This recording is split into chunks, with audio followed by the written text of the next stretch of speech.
So this is the double hob and sink. Lift the lids up. You got your two hobs on this side, and you got your sink on this side. Before you want to get the gas working, you've got to make sure that the gas is being activated from under the vehicle, which is this button here. You'll see the illumination of it going to green, which tells you how much gas is in the actual tank itself. When it goes down to red, it means you've got a minimum of 18% left, which is still plenty enough for you to use. The way the hobs work is that you have to press them down and twist them on to make it work. So you press it down, twist it, you'll hear the gas coming out, and then you ignite it. Have to hold it down for a second or two, and then you can release it, and you can do the same for the other one. So it's just push down, twist, and ignite.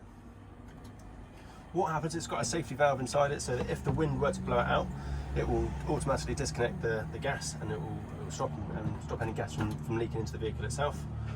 When we look at the sink, it's just basically this arm moves up and down to allow you to get saucepans and things underneath, and then you press the button to make water come out. And the water is evacuated at the bottom of the vehicle.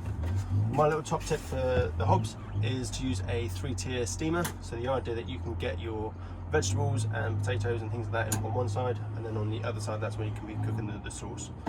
That's my top tip for the day.